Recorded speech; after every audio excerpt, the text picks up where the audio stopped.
My name is Oumou Camara. I'm a global citizen, originally from Mali, but grew up in several countries, so I think I'm a citizen of the world. I think I was fortunate and blessed to be blessed with parents who put education first. And so from a young age, I had six brothers, and from a young age, I learned everything my brothers were learning.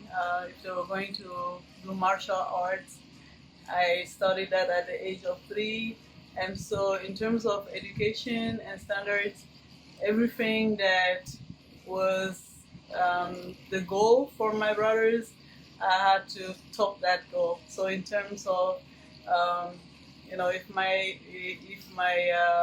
my brothers were going for a master's, and I have to go for more. I mean, the bar was always higher for me. If they were at the driver's license at 18, I started driving lessons at the age of 15. So my dad always focused on empowering me, and I was blessed with that. IFDC is empowering women at several levels. So starting with women inside, we have a gender policy, we have women in specific structured and institutionally all placed in IFDC, the recruitment of women leaders and women scientists and professionals is a priority within IFDC. Women project leaders, we're always looking for them very, very, very hard. And so it's a huge priority within IFDC to have more women staff, more younger women in programs, in management, to empower women to lead and manage. Yeah. Women are critical for international development for several reasons. First, you will see for most countries we depend on agriculture for a living, and women that way women are definitely more productive. They multitask. I think in this current context of COVID-19, yeah, it has shown the resilience of women and the capacity really of women, because in terms of juggling many functions, and I think that there are several constraints that the world is facing, and the solutions are in the hands of women, but women are not typically included in those discussions. In several discussions, women are not part of the solution. It's not an inclusive discussion, and so that's why I think we struggle, a lot more to find solutions to specific problems, because women are not on the table, on the discussion table. So women play essential functions from beginning to the end of life. From childbirth to growth, etc., and then contributing to everything else in between. And so I don't even know if anything I can say can capture the critical role of women. I mean, if you have a house, we are the foundation of the house. So women face a lot of barriers in agricultural development. First, access to productive resources, access to land. Women do typically constitute a big labor force in the agricultural sector, but they are not remunerated, they are not paid for it. They don't have land for farming and other inputs for farming, and so those are the I would say the biggest constraints, and the labor is unpaid, and so even what they have is not remunerated. So they are, and they have the household chores plus the work on farm, plus they're raising kids and everything. I mean, the burden is a lot, and so we have to empower free women, equip women. have women endowed with this capital and productive assets so they can make the dent on the agriculture sector. For us to really advance in terms of women rights, we have to recognize and acknowledge um, the inequality. If we don't want to discuss it, we don't want to acknowledge it, we find excuses for why women don't have access to this and access to that. We rationalize injustice. Um, Nothing will change. And so I think we have to go uh, understand the deep causes of inequality and not be scared to address them in order to effectively address them.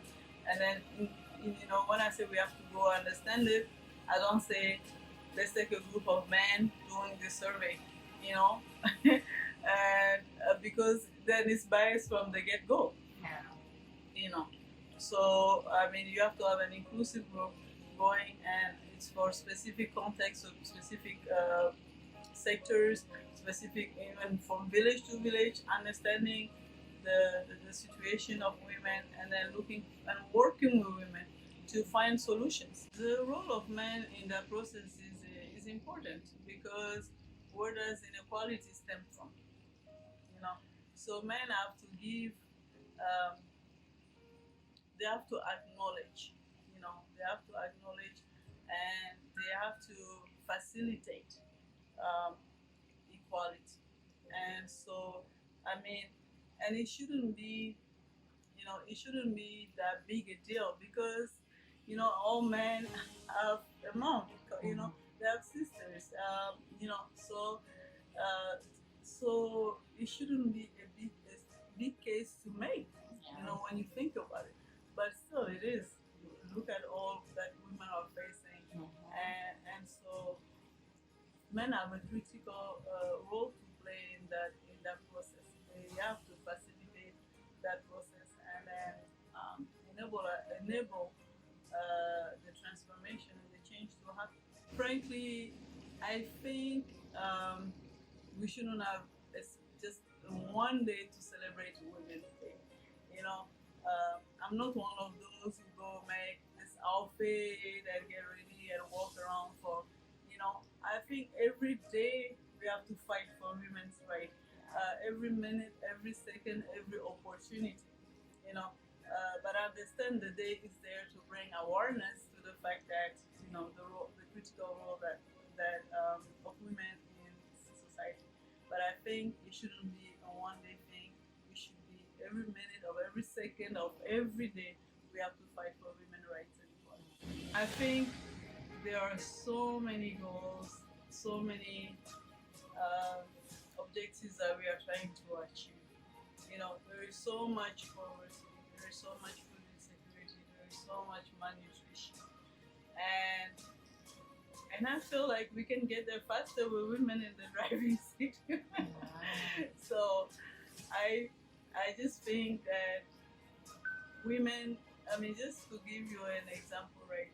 So if we have the main cropping season for men are farming the land, and then the second or first season, the dry season that we can create for women, you know, focusing on vegetables, focusing, and that, I mean, would be this additional income, this addition to address malnutrition in the household because most of the things women produce, they use for household consumption, and then they can sell the surplus.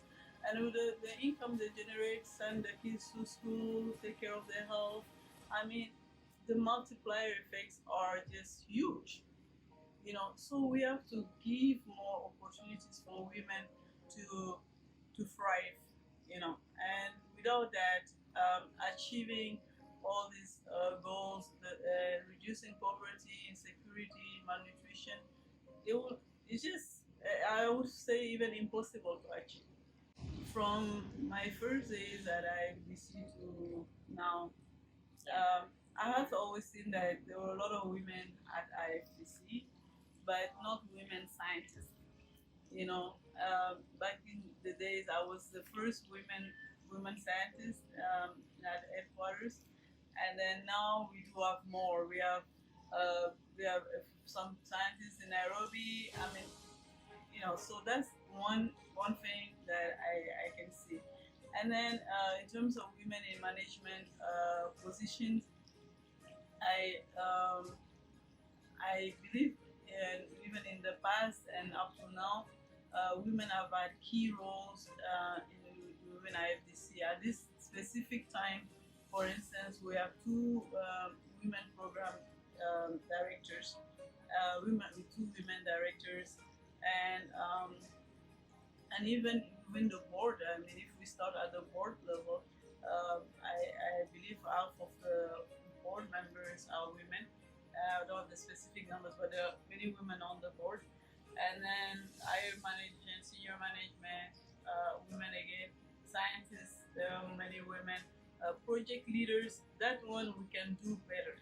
You know, we need to do better. We don't have many women who are project leaders, and then even team leaders within the project, we need to find more women. And in cases where, for instance, Senegal, where we had the first project leader women in West Africa, I mean, just go check out what's going on. It's just amazing. It's amazing, and she has even received the Medal of Honor, the Presidential Medal of Honor. I mean, so we have we have we are moving. I don't say that we have reached that level yet, but there's still a lot of work to do. But at least I believe we're in the right direction. My message for women is that you know it's going to be waiting for us to be waiting to receive, waiting to get equality is it's not going to happen. Nobody is going to give us that. We have to fight for it. We have to earn it, and so let's do our part in that. You know, let's do our part in that. Let's give each other the opportunity to rise up. Let you know, we're asking for equality from men, from society, but let's give each other equality. Let's treat each other well. Let's empower each other. If you are a woman in a specific position where you can empower, educate, teach, coach, mentor, do it. Do it. Don't um, don't just look for men, society, structures, institutions to come and do this. You, in your own role, there are so many women that you can empower. There is nothing worse than women bringing down women.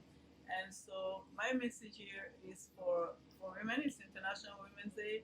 So I would say, sisters, let's empower each other. Let's lift